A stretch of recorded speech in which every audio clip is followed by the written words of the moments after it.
Aux États-Unis, on trouve le corps d'une femme au bord d'une route du New Jersey. Les enquêteurs doivent résoudre cette affaire à partir de quelques traces de morsures sur le corps de la victime. Un prédateur sadique s'attaque à des jeunes femmes dans une paisible ville du Canada. Les policiers travaillent d'arrache-pied pour le retrouver, d'autant plus que le meurtrier menace de faire de nouvelles victimes. Des pompiers de l'Indiana découvrent le corps d'une femme tuée dans son lit. L'empreinte des dents du meurtrier suffira-t-elle à le faire condamner? Certains meurtriers ne peuvent résister à l'envie de laisser une trace très personnelle sur leur victime. Heureusement, grâce à l'expertise d'odontologiste judiciaire, la police peut arrêter ces monstres au sourire meurtrier.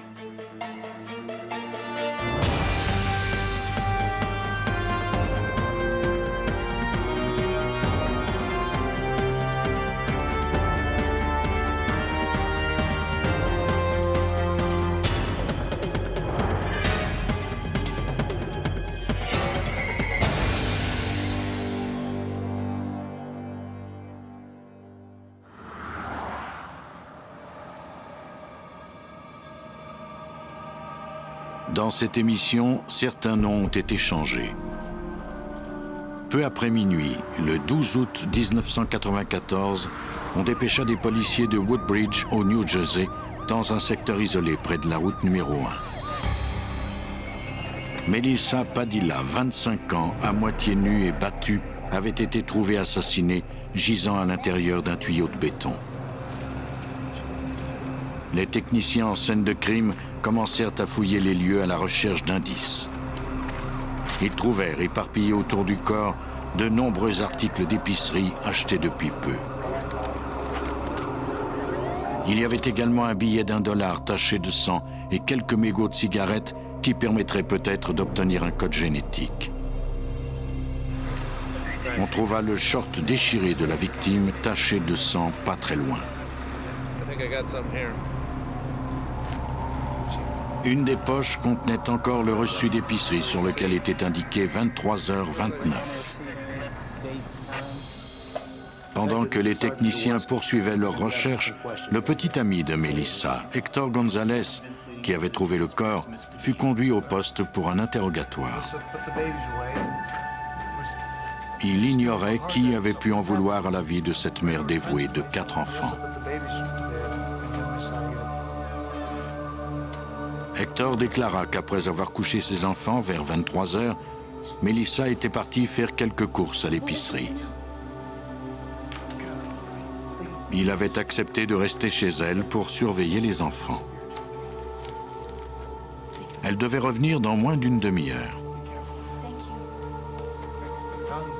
1 heure plus tard, quand il constata qu'elle ne rentrait pas, il demanda à un ami de la chercher avec lui. C'est alors qu'ils avaient trouvé le corps de Melissa près de la route numéro 1 qu'elle empruntait toujours pour aller à l'épicerie. Hector accepta qu'on le soumette au test du détecteur de mensonges. Les résultats indiquaient qu'il n'était pas impliqué dans le meurtre de Melissa. Même si la police ne disposait d'aucun suspect, le mobile du crime était évident. Le lieutenant Lawrence Nagel du bureau du procureur de Middlesex County a travaillé sur cette enquête. La femme que nous avons trouvée sur la scène était nue de la taille aux pieds. Son visage était couvert de contusions importantes. Notre première impression était qu'elle avait été victime d'un prédateur sexuel. Lors de l'autopsie, le médecin légiste constata que Melissa Padilla était morte des suites d'une strangulation faite avec les mains. Son visage avait été sauvagement frappé. Même si, à l'évidence, elle avait été victime d'un viol, on ne trouva aucune trace de sperme. Fait troublant, il y avait de nombreuses contusions de petite dimension sur son corps. L'une d'entre elles, sur le menton de Melissa, ressemblait à une morsure. Comme ce genre de blessure pouvait jouer un rôle important dans l'identification d'un suspect, on les photographia. Un agent du bureau du procureur de Middlesex County s'assura de respecter les normes de l'Association des odontologistes judiciaires. Maintenant, Pour que ces traces de morsure aient la moindre valeur, les enquêteurs devaient trouver un suspect. Pour reconstituer les déplacements de Melissa, les enquêteurs réquisitionnèrent la caméra de surveillance de l'épicerie où elle était allée juste avant sa mort. On pouvait clairement y voir la victime acheter les effets retrouvés près de son corps. Le montant remis par le commis était le même que celui trouvé dans les poches de son short. On n'y voyait toutefois aucun individu suspect.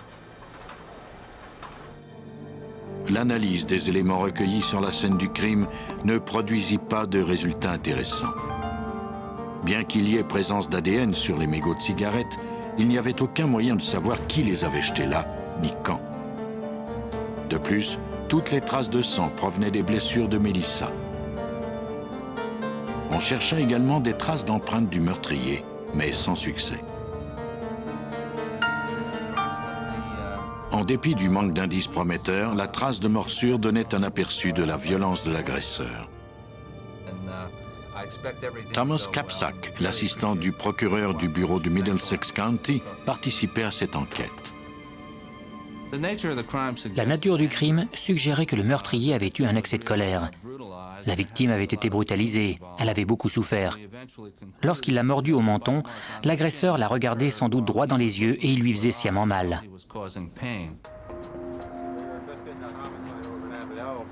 Les policiers examinèrent les dossiers des criminels sexuels connus du secteur. La prison d'État se trouvait à seulement quelques kilomètres de la scène du crime. Quelques prisonniers avaient été remis en liberté depuis peu. Les enquêteurs retracèrent chacun d'entre eux. Ils nièrent tous être impliqués dans cette affaire. On les élimina un à un après les avoir soumis à un test polygraphique. Les enquêteurs examinèrent ensuite plusieurs dizaines de dossiers d'homicide pour trouver un cas similaire. Malgré tous leurs efforts, 8 mois s'écoulèrent sans que l'enquête ne progresse. Puis, en avril 1995, les détectives reçurent un appel de la police d'État du Maine. On voulait obtenir les antécédents judiciaires d'un résident de Woodbridge, Stephen Fortin, 31 ans, détenu provisoirement pour avoir agressé une agente de la patrouille d'État. Pour le lieutenant Nagel, cette attaque avait des allures de déjà-vu. Au cours de la conversation avec l'agent de police du Maine, on a appris que la policière avait été mordue par Stephen Fortin exactement aux mêmes endroits que Melissa Padilla. Les enquêteurs espéraient que c'était le coup de chance qu'ils attendaient. Ils se rendirent dans le Maine pour interroger la policière hospitalisée.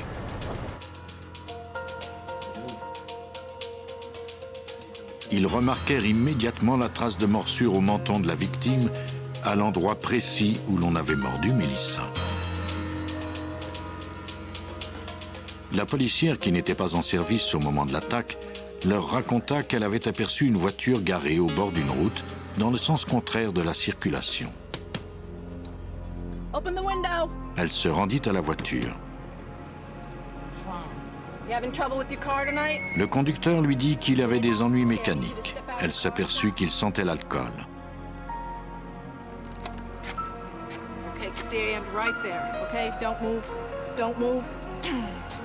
Elle soumit le conducteur à un alcotest et constata qu'il avait trop bu. Pendant que la policière appelait au poste pour obtenir des renforts, l'homme l'attaqua soudainement par derrière. Elle perdit connaissance. Quand elle revint à elle, elle était assise sur le siège du passager de sa propre voiture. Elle avait le corps endolori et comprit soudain qu'il l'avait violée pendant qu'elle était inconsciente. Elle croyait que son assaillant comptait la tuer et se jeta à l'extérieur de la voiture. L'homme poursuivit sa route. Elle se rappelait ensuite s'être réveillée à l'hôpital. Son agresseur, Stephen Fortin, fut mis en détention provisoire moins d'1 heure plus tard. Après avoir examiné et photographié les blessures de la policière, il n'y avait plus de doute possible. Les deux attaques portaient la même signature rituelle.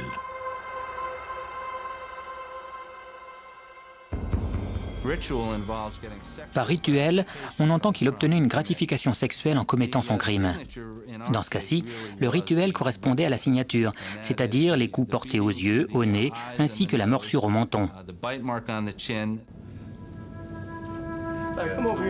Pour les enquêteurs, de telles ressemblances entre les deux cas ne pouvaient être dues au hasard. Les policiers du New Jersey se rendirent à la prison de Kennebec County pour interroger Fortin relativement au meurtre de Melissa Padilla. Fortin reconnut qu'il vivait à Woodbridge, au New Jersey, au moment du meurtre, mais il déclara qu'il ne connaissait aucune Melissa Padilla et qu'il ignorait toute cette affaire. Il ajouta qu'il n'était jamais allé sur la route numéro 1, là où le corps de la victime avait été découvert. Il reconnut toutefois s'être bagarré avec la policière, mais il soutint qu'il ne s'agissait que de légitime défense. Les enquêteurs prélevèrent des échantillons de ses cheveux et de son sang pour les comparer aux indices recueillis sur la scène du crime. Même s'ils disposaient maintenant d'un suspect important dans cette affaire, ils avaient encore du chemin à faire avant de prouver que Stephen Fortin avait tué Melissa Padilla.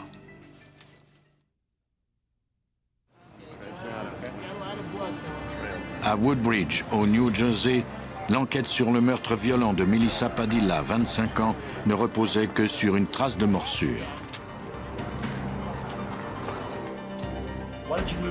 Après plusieurs mois d'attente, les policiers apprirent qu'une attaque semblable avait eu lieu dans le Maine, à plus de 500 km. Comme par hasard, le suspect Stephen Fortin vivait encore jusqu'à tout récemment à Woodbridge. Dans l'attente des résultats d'analyse génétique, les autorités du New Jersey interrogèrent les connaissances et amis de Fortin. Ils retrouvèrent son ex-petite amie qui vivait toujours à Woodbridge. Les mots pour décrire Fortin ne lui manquaient pas. Elle déclara qu'après une relation tumultueuse de 4 mois, ils s'étaient séparés abruptement après que Fortin l'eut brutalisé lors d'une dispute au cours d'une marche le long de la route numéro 1. Elle ajouta qu'après cette dispute, Fortin était venu lui présenter ses excuses. Elle avait alors remarqué des égratignures à son visage et à ses mains. Fortin lui expliqua qu'après leur dispute, craignant qu'elle alerte la police, il s'était enfui à travers bois. L'incident s'était produit le 12 août, le jour même de l'assassinat de Melissa. Grâce à cette déclaration, on savait maintenant que Fortin avait menti en déclarant ne jamais s'être trouvé sur la route numéro 1. Ce témoignage persuada les enquêteurs que Fortin était le meurtrier de Melissa Padilla. Malheureusement, l'ADN des mégots de cigarettes ne fournit pas de résultats concluants. Les experts examinèrent tous les indices à nouveau en espérant trouver autre chose, mais en vain.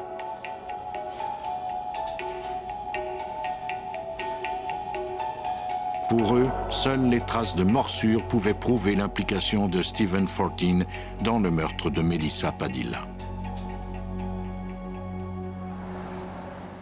En avril 1995, Stephen Fortin fut conduit au cabinet de Brian Morin, un dentiste de Waterville, dans le Maine. Pour prouver que Fortin avait bien mordu Melissa, les enquêteurs devaient d'abord obtenir un moulage de ses dents, mettant en relief tout détail exclusif à cette dentition.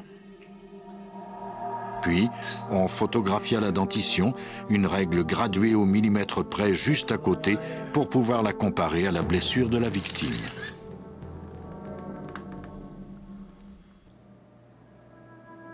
On prit ensuite les empreintes de ses dents du haut et du bas en utilisant du plâtre-pierre, un produit plus dur que le plâtre de Paris.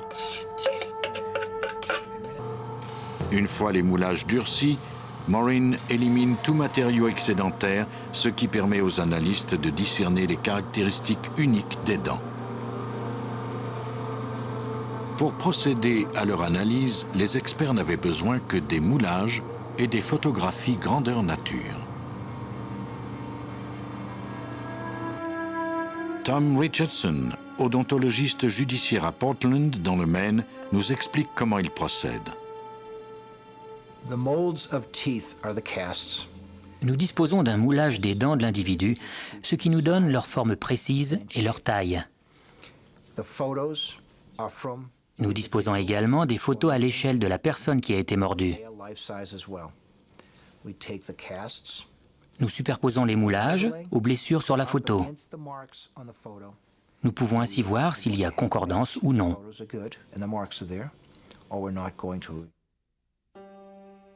À l'aide d'un logiciel informatique, les experts purent démontrer que les dents de Stephen Fortin correspondaient parfaitement aux marques de morsure sur le menton de la victime. L'écart entre les dents du suspect, la dimension des marques en demi-cercle des dents et les détails uniques de sa dentition concordaient parfaitement avec les blessures des deux victimes. Les enquêteurs disposaient maintenant de la preuve formelle de l'implication de Fortin dans le meurtre de Melissa Padilla. Les policiers croient qu'il a attaqué Melissa alors qu'elle rentrait de l'épicerie. Il était furieux à cause de sa récente dispute avec sa petite amie. Il s'est sauvagement abattu sur sa victime, la rouant de coups et la mordant à plusieurs reprises avant de l'étrangler.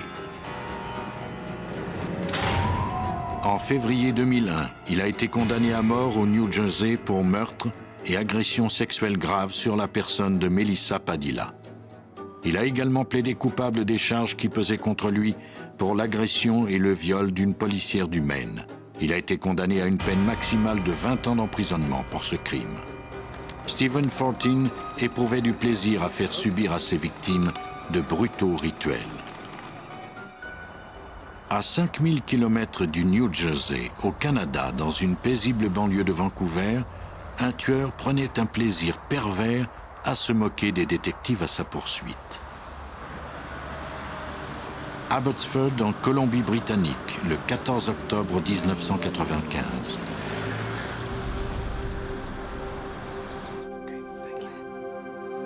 À l'aube, on dépêcha des policiers à la salle d'urgence d'un hôpital.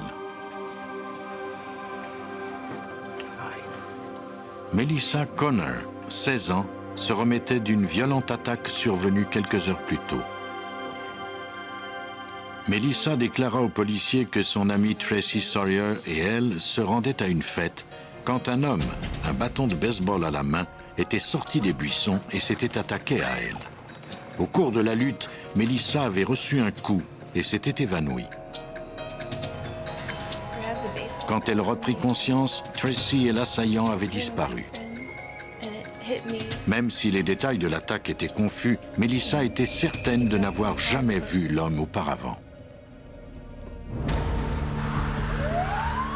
Les enquêteurs se ruèrent sur la scène à la recherche de l'autre jeune fille.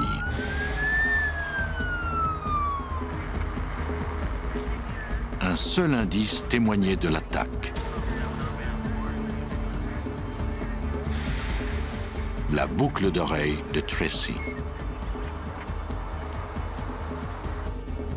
L'inspecteur Rod Gale du service de police d'Abbotsford espérait obtenir des informations en ratissant le quartier. Des témoins se trouvaient à proximité de la scène du crime. Ils avaient entendu des cris aux petites heures du matin, mais personne n'avait vu quoi que ce soit. Les enquêteurs craignaient que Tracy Sawyer, également âgée de 16 ans, n'ait été enlevée, ou pire encore. Sans aucun suspect, le temps jouait en leur défaveur. On distribua à tous les postes de police de la région une description de l'adolescente et des informations relatives à son enlèvement.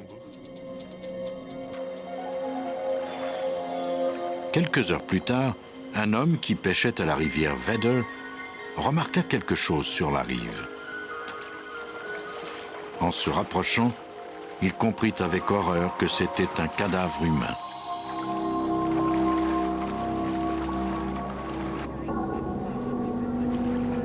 Les agents de la Gendarmerie royale du Canada qui répondirent à l'appel constatèrent que la jeune femme avait été sauvagement battue et violée. Ils fouillèrent la rive à la recherche d'autres indices sur son identité et celle de son meurtrier. Leurs efforts furent vains. Malgré tout, ils pensaient bien qu'il s'agissait de la jeune fille disparue d'Abbotsford. Voici le sergent Kevin McLeod. Le lien entre les deux événements était assez évident. Nous avions appris qu'une jeune fille avait disparu d'Abbotsford et nous avions trouvé une jeune fille morte dans cette autre localité voisine. L'examen dentaire de la victime de la rivière Vedder permit de confirmer qu'il s'agissait bien de Tracy Sawyer. Le médecin légiste constata qu'elle avait été violée. Il remarqua également un traumatisme important infligé avec une arme contondante à la tête. Mais ce n'était pas ce qui l'avait tué. La cause officielle de son décès était la noyade. Les seuls indices sur l'identité de son meurtrier étaient des traces de morsure sur le torse de la jeune fille. On photographia soigneusement ces marques pour les conserver. On achemina ensuite ces photos au laboratoire d'odontostomatologie de Vancouver. David Sweet, un expert renommé dans le domaine de l'odontologie légiste, y examina les photos. En regardant les blessures infligées par les morsures, il s'aperçut qu'elles pouvaient peut-être receler d'autres indices. Une nouvelle technologie venait d'être mise au point. Elle permettait de recueillir la salive à même la blessure. Ainsi, cela nous permettrait d'obtenir l'ADN de l'auteur du meurtre et de le comparer à celui d'un suspect potentiel. Cette technique repose sur le principe que le suspect laisse parfois des traces de salive dans les marques de morsure de la victime. Comme on le voit ici, Sweet commence par humecter un coton-tige stérile avec de l'eau distillée. Il l'applique sur la morsure, réhydratant ainsi toute cellule de salive qui pourrait encore s'y trouver. Il utilise ensuite un coton-tige sec pour essuyer la blessure. Le coton-tige agira comme une éponge et absorbera les cellules hydratées qui contiennent l'ADN du meurtrier. Sweet effectua cette procédure sur toutes les morsures de Tracy Sawyer. Bien que son corps ait été submergé dans l'eau pendant un certain temps, il croyait pouvoir trouver assez de cellules pour obtenir l'ADN.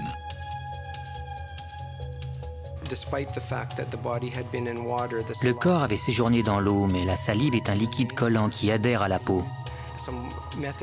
Nous n'avons besoin que d'une quantité infinitésimale pour effectuer des analyses.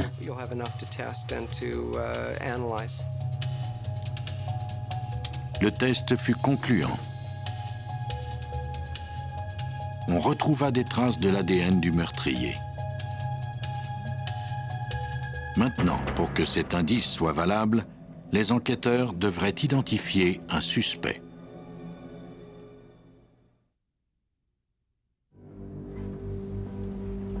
Un odontologiste judiciaire de Colombie-Britannique était parvenu à identifier l'ADN du meurtrier de Tracy Sawyer à partir d'une morsure sur son corps.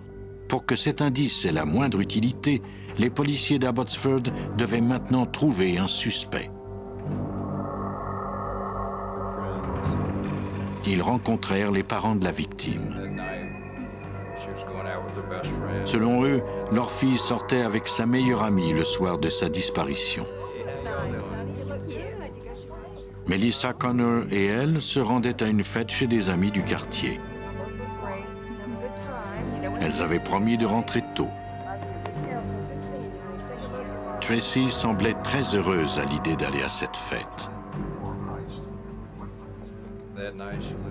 Selon ses parents, personne dans leur entourage ne pouvait s'en être pris à leur fille. En plus de diffuser certaines informations dans les médias, les policiers firent installer une ligne téléphonique réservée exclusivement aux éventuels témoins. Peu de temps après, ils reçurent l'appel d'un homme qui disait être le meurtrier de Tracy. Il décrivit en détail la morsure au torse de la victime. Les seules personnes qui connaissaient cette information étaient celles qui avaient pratiqué l'autopsie, de même que les policiers présents lors de l'autopsie et l'équipe chargée de l'enquête. Pour avoir une connaissance aussi intime des détails de la scène du crime et de la morsure, cet individu devait être l'auteur du meurtre. Les policiers retracèrent l'appel. Il provenait d'une cabine téléphonique. Ils se ruèrent sur les lieux, mais à leur arrivée, il n'y avait plus personne. Des techniciens se mirent à la recherche d'empreintes digitales. Malheureusement, le suspect n'en avait laissé aucune. Un peu plus tard, les téléphonistes du poste de police d'Abbotsford reçurent un appel du service d'urgence. Au cours d'une conversation enregistrée par la police, un interlocuteur s'était identifié comme étant le tueur. Il désirait savoir si les policiers avaient de la difficulté à le trouver. Il déclara ensuite qu'il n'était pas assez stupide pour laisser ses empreintes digitales sur un téléphone public. Il promit aussi de tuer à nouveau. Il est plutôt rare qu'un criminel se mette à téléphoner à la police et menace de s'en prendre à une nouvelle victime. Il nous narguait en nous disant qu'il allait le refaire. Il disait « Vous ne pourrez pas me capturer. Je vais le refaire. » Les policiers étaient désespérés. Ils devaient arrêter le meurtrier avant qu'il ne s'attaque à quelqu'un d'autre. Ils rencontrèrent à nouveau Melissa Connor, l'amie de Tracy qui avait échappé à une mort certaine. Bien que sa mémoire ne fût pas complètement rétablie, elle tenta de décrire l'assaillant du mieux qu'elle pouvait à un artiste. L'homme était grand, de race blanche, il avait un début de calvitie et ses cheveux étaient brun-roux. Les informations qu'elle fournit permirent à l'artiste de dresser un portrait robot qui fut rapidement diffusé dans les médias. La presse surnomma le meurtrier le tueur d'Abbotsford. Quelques jours plus tard, une femme appela pour donner des informations. Elle avait reconnu l'homme du portrait robot. Il l'avait elle-même attaqué avec un bâton de baseball quelques mois plus tôt. Parmi les photos d'identification qu'on lui montra, elle choisit celle de John Heller. Pour la première fois depuis le début de l'enquête, les autorités disposaient d'un suspect. En novembre 1995, plus d'un mois après le meurtre de Tracy Sawyer, les détectives procédèrent à l'arrestation de John Heller chez lui. Il nia avec véhémence toute implication dans le meurtre. Après avoir pris l'empreinte des dents du suspect, l'odontologiste judiciaire David Sweet les compara aux morsures trouvées sur le corps de Tracy Sawyer. Les enquêteurs furent déçus des résultats de son examen. Très rapidement, nous avons constaté que l'écart entre les dents et leur forme ne concordait pas avec les traces de morsure. De même, l'échantillon d'ADN d'Heller ne correspondait pas à celui obtenu dans la salive prélevée à même la morsure de la victime. On raya son nom de la liste des suspects. Bientôt, les appels sarcastiques du tueur d'Abbotsford reprirent. Déçus, les policiers mirent un plan au point. Il devait bien y avoir quelqu'un quelque part qui connaisse le meurtrier. Ils décidèrent donc de faire diffuser les appels du tueur d'Abbotsford par les médias.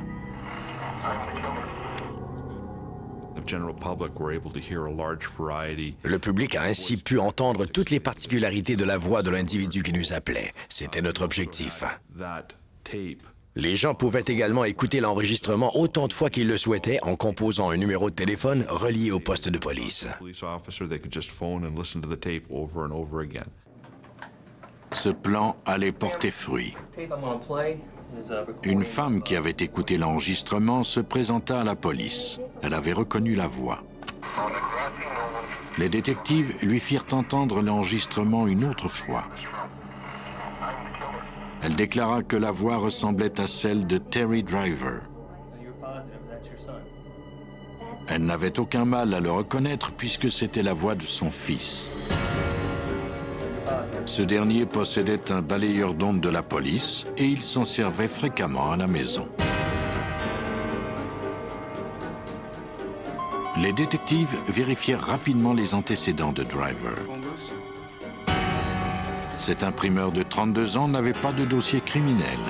Il vivait avec sa femme et leurs 2 enfants dans le quartier d'où provenaient les appels téléphoniques. Il fut convoqué à un interrogatoire. Driver nia être le tueur d'Abbotsford. Les détectives recueillirent des échantillons de ses cheveux et de sa salive pour procéder à des analyses d'ADN. On prit également des photos et des moulages de ses dents. Au laboratoire d'odontostomatologie judiciaire de Vancouver, David Sweet se mit en quête de points communs entre les dents de Driver et les morsures au torse de Tracy Sawyer. J'ai fait un moulage très précis grandeur nature du bout acéré de ses dents. Je l'ai comparé aux photos qui étaient à l'échelle elles aussi.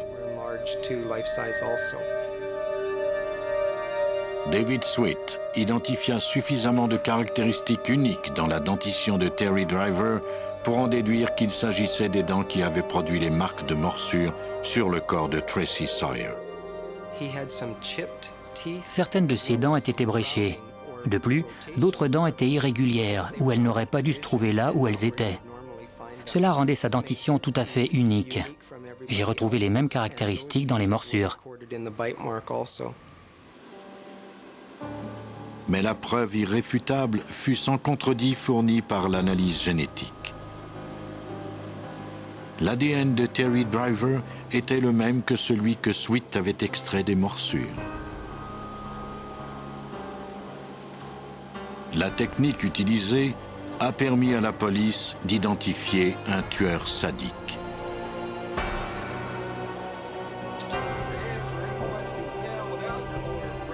Terry Driver fut arrêté et accusé du meurtre de Tracy Sawyer et de la tentative de meurtre de son amie Melissa Connor. En se fondant sur les preuves, les policiers d'Abbotsford croient que Terry Driver était un prédateur fou, mu par un besoin insatiable d'attirer l'attention. Le 14 octobre 1995, ce besoin s'est traduit de façon violente. Melissa Connor et Tracy Sawyer se rendaient à une fête lorsque Driver les a attaqués subitement. Après avoir cruellement violé et assassiné Tracy, Driver a commencé à narguer la police pour se prouver qu'il était invincible. En octobre 1997, il fut reconnu coupable du viol et du meurtre de Tracy Sawyer. Il a été condamné à la prison à vie. Il a eu droit à une autre peine de 10 ans d'emprisonnement pour la tentative de meurtre de Melissa Connor. Terry Driver n'a pas pu résister à l'envie d'attirer l'attention sur son crime. Dans l'Indiana, cette fois, un meurtrier allait se donner beaucoup de peine pour cacher sa culpabilité. Le 6 octobre 1990, à 23h37, des pompiers de Shelbyville se rendirent à un immeuble en proie aux flammes. L'incendie s'était déclaré dans la chambre à coucher d'une locataire du premier étage de 42 ans, Shirley Sturgill.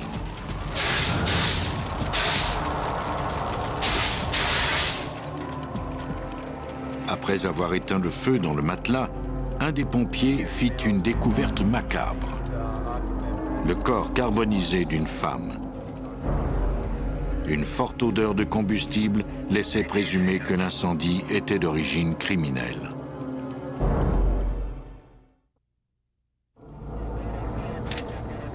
Après avoir éteint un incendie dans un appartement de Shelbyville, dans l'Indiana, des pompiers avaient découvert les restes carbonisés d'une femme dans son lit. Selon le chef Kurt Etterton du service de police de Shelbyville, tout semblait indiquer qu'elle avait été victime d'un homicide. Les flammes s'étaient d'abord déclarées sur le lit même ou autour. Sur les matériaux carbonisés, on pouvait voir des marques en forme de V inversée, ce qui est caractéristique lors de l'utilisation de combustible. Nous avions donc déjà le sentiment que cet incendie avait été provoqué à cet endroit précis. Après s'être assuré que la victime était bien la locataire Shirley Sturgill, les experts en scène de crime se mirent à la recherche d'indices sur l'identité de l'incendiaire et le mobile de son crime. On trouva de nombreuses empreintes digitales qui furent recueillies et conservées. Des analyses subséquentes indiquèrent toutefois qu'elles provenaient toutes de la victime. Les enquêteurs recueillirent également des mégots de cigarettes de marques différentes. Par le biais d'analyses génétiques, on constata la présence de 2 codes d'ADN différents de celui de la victime. Le ou les meurtriers de Shirley Sturgill n'étaient pas arrivés à éliminer toutes les pistes. Lors de l'autopsie de la victime, le médecin légiste constata que sa mort n'était pas imputable aux flammes, mais plutôt à la strangulation. Elle avait également été violée. Malheureusement, le fluide biologique recueilli s'était trop dégradé pour qu'on puisse en obtenir quelque chose d'utile. Et ce n'était pas tout. Il y avait de nombreuses blessures sur le torse de la victime, au niveau de son estomac et sur ses cuisses. Le médecin légiste s'aperçut qu'il s'agissait de traces de dents humaines. Cette découverte constituait l'indice le plus important sur l'identité du meurtrier. On nous a enjoint de prendre les empreintes des dents de tout suspect. L'expert savait qu'il pourrait facilement déterminer qui avait laissé ces traces de morsure. On commença la recherche du meurtrier de Shirley Sturgill en interrogeant sa fille. Angie Carr leur dit qu'elle était très proche de sa mère. Elle ne pouvait imaginer que quiconque ait pu lui en vouloir au point de la tuer. Sa mère était une femme généreuse et sensible. Elle n'avait rien ménagé pour assurer le bien-être et le bonheur d'Angie. Elle était aussi une merveilleuse grand-mère pour les jeunes enfants de sa fille. Angie avait parlé à sa mère au téléphone 1 heure à peine avant l'arrivée des pompiers. Cette dernière ne semblait pas préoccupée par quoi que ce soit. Les enquêteurs avaient trouvé des traces de dents sur la victime, mais ils ne disposaient d'aucun autre indice sur l'identité du meurtrier. 1 an après l'homicide, l'affaire fut confiée au chef de police Bill Dwenger. Ce qui m'est apparu intriguant, c'est à quel point quelqu'un pouvait ressentir de la colère ou de la rage pour infliger de telles blessures à une autre personne. Après avoir réexaminé des dizaines de dépositions de témoins recueillies l'année précédente, Dwenger remarqua que plusieurs d'entre eux avaient fait état de la mésentente entre Shirley et son gendre. Même si cette situation n'avait rien d'exceptionnel, les enquêteurs décidèrent de rencontrer de nouveau la fille de Shirley, Angie, et son mari, John Del Carr. Ce dernier ne tenta point de dissimuler ses sentiments à l'égard de sa belle-mère. Il ne l'aimait pas et il lui arrivait souvent de se disputer avec elle. Carl trouvait que Shirley se mêlait de leurs affaires. Dans la soirée du meurtre, il déclara qu'il était en compagnie d'un vieil ami de l'armée venu lui rendre visite. Il n'avait pas vu Shirley ce jour-là. Angie corrobora l'alibi de son mari. On n'écarta pas John Del Carr de la liste des suspects, même si on n'avait encore aucune preuve tangible contre lui.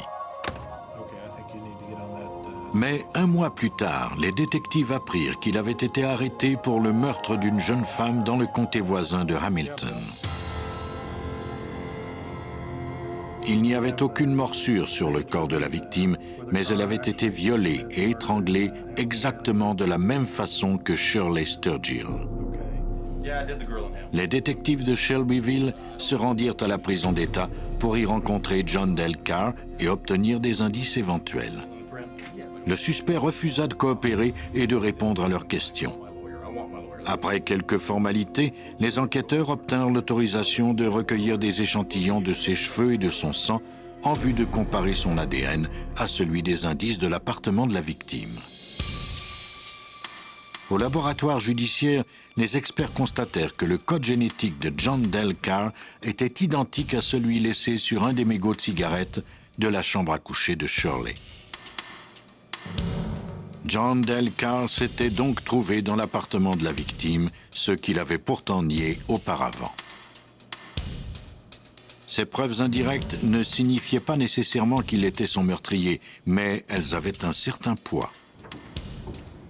Il ne manquait qu'une chose avant de clore cette enquête.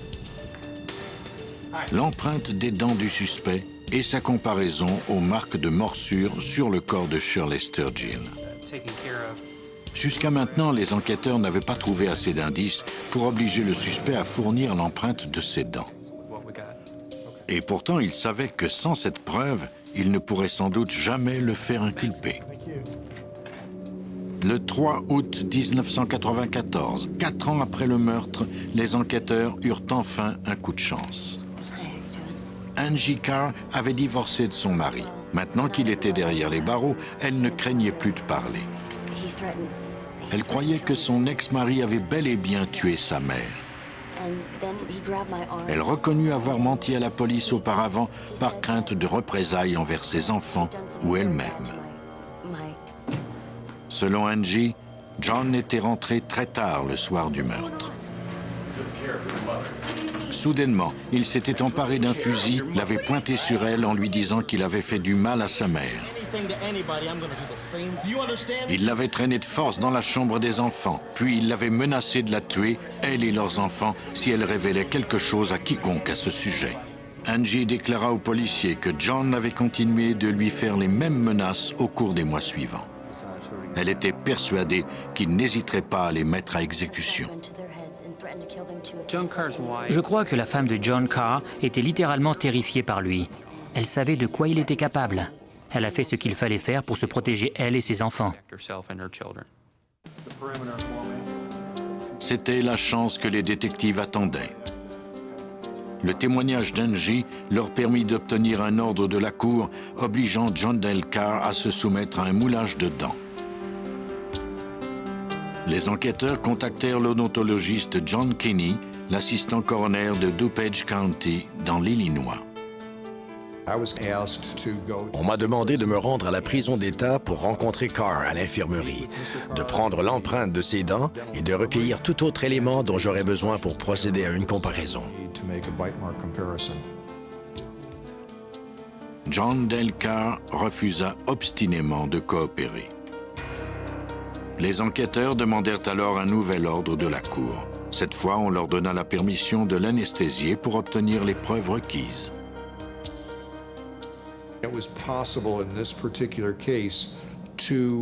Dans ce cas-ci, nous avons tenu compte de la malposition des dents de M. Carr.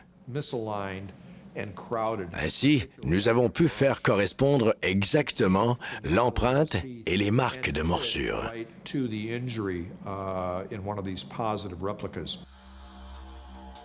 Toutes les caractéristiques de la dentition de John Del Carr se retrouvaient dans la trace de morsure sur le corps de Shirley Sturgill. Il n'y avait plus aucun doute. Ces dents avaient causé les blessures. Les policiers croient que John Del Carr en voulait à sa belle-mère de s'ingérer dans sa vie de couple. Le 6 octobre 1990, il s'est rendu chez elle pour l'affronter. À un moment donné, sa colère s'est transformée en rage aveugle. Carr a mordu, battu et violé Shirley Sturgill avant de l'étrangler. Il a ensuite mis le feu à l'appartement en espérant éliminer toute trace de son crime. En avril 1997, John Del Carr a été jugé coupable de meurtre au premier degré sur la personne de Shirley Sturgill. Il a été condamné à 60 ans de prison.